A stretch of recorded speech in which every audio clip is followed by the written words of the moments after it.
desde Por hace favor, muchos años. escuchar hasta final y compartirlo. Mi título oficial era el de economista jefe en una de las principales empresas consultoras internacionales, pero mi trabajo era identificar países con recursos que querían obtener nuestras corporaciones, como el crudo en Ecuador, por ejemplo, y después negociar grandes préstamos para ese país a través del Banco Mundial y otras organizaciones vinculadas. Sin embargo, el dinero no iba directamente al país. El dinero iba a nuestras organizaciones para construir proyectos de infraestructuras en el país. Obras como centrales eléctricas, carreteras, parques industriales, puertos. Proyectos que, en primer lugar, generaron grandes beneficios para las empresas adjudicatarias y, en segundo lugar, dieron mucho dinero a un puñado de familias ricas del país, las familias ricas que poseen las industrias, los establecimientos comerciales. Esos grupos se beneficiaron de disponer más electricidad y de mejores carreteras, pero la mayoría de la gente se vio perjudicada porque se detraía dinero del sistema de salud, de la educación y de otros servicios públicos para poder saldar los préstamos. Al final, los préstamos nunca eran devueltos. No era posible devolverlos, era parte del plan. Así que básicamente creábamos una especie de imperio que se hacía con el control del país. Ahora podíamos volver al país y decir, ¿no pueden pagar sus préstamos? Pues vendan sus recursos. Ya sea petróleo o lo que tengan, véndanlos baratos a nuestra organización, sin ninguna regulación social o ambiental. O déjenos construir una base militar en su territorio, como usted bien sabe, por Ecuador. Vote con nosotros en la próxima cumbre de las Naciones Unidas contra Cuba. Cosas así. En esencia, tomábamos el control del país. Y tengo que decir, como supongo que usted también es consciente, que si el presidente del país no aceptaba esas condiciones, muchas veces la gente a la que llamábamos chacales intervenían y o bien derrocaban al gobierno orquestando un golpe de Estado, o bien asesinaban a los líderes como hicieron con Allende en Chile, con Lumumba en el Congo y al final con Dinh Diem en Vietnam, entre muchos otros. Tenemos una larga historia que sitúa a veces al presidente de un país, al ministro de Hacienda o a otra gente en una situación muy difícil.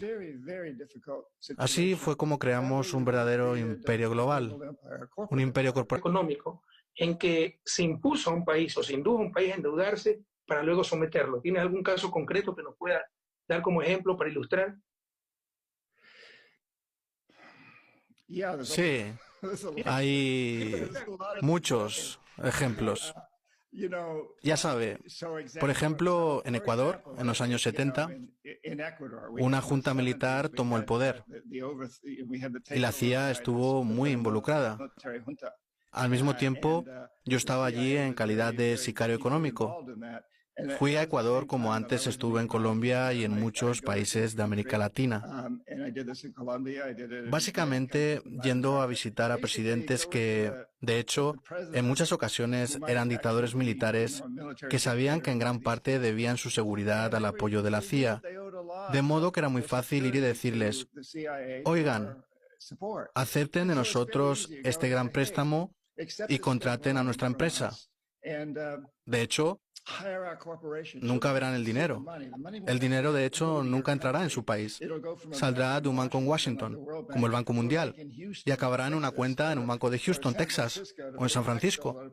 Es un juego con dinero respaldado por la Reserva Federal para pagar a Halliburton o a otras grandes empresas que vengan y construyan esas grandes infraestructuras. Pero su familia y las familias de sus amigos se beneficiarán porque son dueños de la industria y se van a beneficiar de toda la electricidad producida. Básicamente es como decir, en esta mano tengo unos cuantos miles de millones de dólares para mostrarle que después podrá pagar lo que construyan nuestras corporaciones. Y si no lo acepta, en esta mano tengo una pistola. Bueno, yo nunca he llevado pistola, nunca. Pero sabíamos que detrás de nosotros estaba esa gente a la que llamábamos chacales. Así pues, si el presidente o el ministro de Hacienda no aceptaban esos tratos, no conseguían nuestro apoyo. Tal vez no fueran eliminados, dependía de quiénes eran. Pero si eran una junta militar colocada en un puesto con nuestra ayuda, dejábamos de apoyarles. Y probablemente eso significara la derrota para ellos. Había una cantidad enorme de poder en juego. Esa era la regla general, pero hubo dos grandes excepciones en América Latina. La primera fue el presidente Jaime Roldós de Ecuador y la segunda fue el presidente Omar Torrijos de Panamá. Ambos se resistieron. Ambos, a mi parecer, eran nacionalistas convencidos. Los llamábamos comunistas, pero no eran comunistas, eran socialistas. Pero antes que nada eran nacionalistas y se negaron a entrar en ese juego. Y ambos murieron en accidentes aéreos. Sus aviones privados se estrellaron. Y hubo muchas sospechas de que habían sido asesinados, aunque de hecho nunca se ha demostrado. Pero hay muchos indicios de que fueron eliminados y antes había todas las razones para creer que serían eliminados. Ambos esperaban algo así, especialmente Torrijos. Su avión se estrelló 2 meses después de que se estrellara el del presidente. Esta idea del asesinato de la reputación en realidad lleva mucho tiempo existiendo.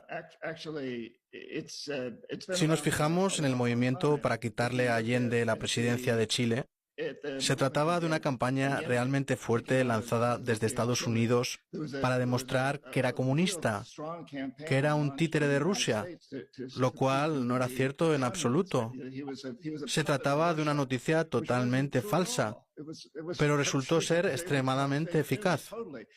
Antes de eso, a principios de los años 50, Mossadegh en Irán fue derrocado por un agente de la CIA que entró y convenció al país, sobornando a los periódicos, a los medios, a la policía y provocando manifestaciones de que Mossadegh no era popular, pero era muy popular y en gran parte fue una campaña mediática. Y ciertamente en tiempos más recientes vemos al presidente Lula de Brasil recorriendo ese camino. Solo fue una campaña de difamación. Hemos visto una arremetida contra usted, presidente Correa. Hemos visto una arremetida contra Zelaya, en Honduras.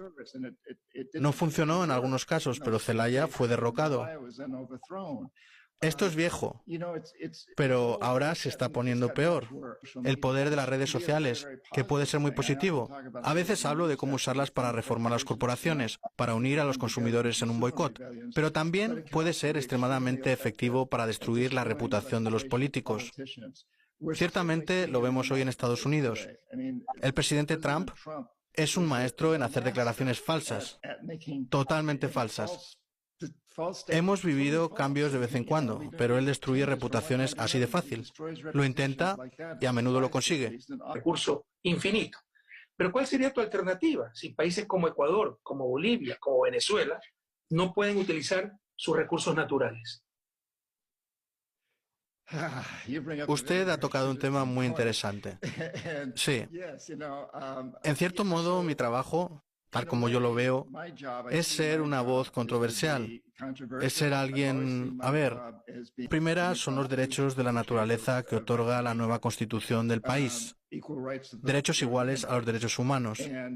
Y la segunda es la política del buen vivir, que de hecho es la economía de la vida.